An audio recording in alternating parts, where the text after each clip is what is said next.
SIM Việt Tây 4G tốc độ cao. 3K người thích trang này. Mua sắm và bán lẻ. 17 giờ 40. Chào anh, chị, thuê bao hiện đang tạm khóa 2 chiều. Anh chị vui lòng cung cấp số thuê bao, series SIM và một mã thẻ 50k gửi sang tin nhắn này. Thời gian kích hoạt mở khóa trong khoảng 1-2 phút. Sau khi kích hoạt mở khóa thành công sẽ có tin nhắn từ 191 gửi về và SIM dùng ngay, không cần chờ 60 đến 120 phút anh, chị nhé. Sau khi kích hoạt thành công số tiền 50k sẽ được cộng thẳng vào tài khoản của quý khách. Xin cảm ơn. Chuyển đến tin nhắn mới nhất. Take photo, choose photo, record boy,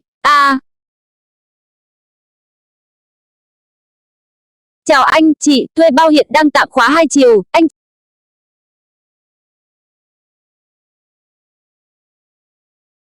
Nếu mà như vậy thì xin các anh các chị giúp em nạp giúp thử xem, nếu cái SIM đó mở được và dùng được thì em mới nhắn được tìm cho các anh chị, nếu không thì em sẽ không thể gợi được số thẻ cào này, vì hai cái SIM này được không thể có được sống và mang đi cửa hàng Viettel nó bảo là hai cái SIM là đã bị chết và không thể đường nữa và vứt đi thôi. Vì thế nếu mà các anh chị gọi được mã thẻ cào lên mà nếu như mà hai sinh lời mở khóa yên sẵn sàng xíu gợi thẻ cào lên cho các anh chị.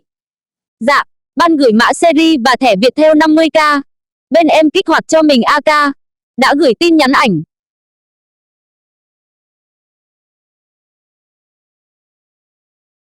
Hai SIM hai thẻ ạ. Kích hoạt sau 5P là sử dụng được ạ. Dạ tái trên hệ thống mối SIM là một thẻ 50k ạ. Như vậy thì chị các anh thực quy hoạch cho em một cái xem có dùng được không ạ? Nếu như mà dùng được thì thẻ cào em sẽ gửi lên, em sợ gửi xong thẻ cào là không thể kích hoạt được thì lại mất, không thể lấy được tiền nữa. Dạ ban Guan một SIM kích hoạt cho ban trước ạ.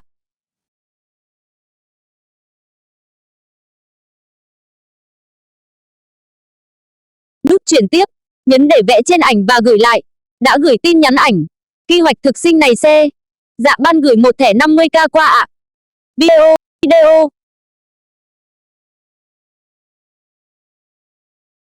Khi nào hai cái SIM này một cái có sóng và dùng được thì em sẽ gửi lên sẵn sàng và Mỹ tin tưởng làm sẽ dùng được ạ. Cứ kế hoạch cho em một SIM thử xem, nếu mà dùng được thì em sẽ gửi lên ngay.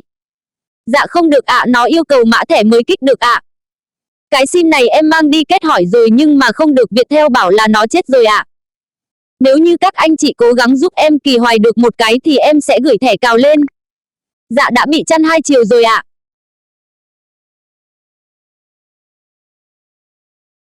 Dạ đã bị chăn 2 chiều rồi ạ. Cho em hỏi sao mà cái SIM này SIM mới mà lại bị khóa 2 chiều ạ? Hai cái SIM này như thế này thôi hay là nó còn dùng được nữa cho em biết, em xin hỏi thử.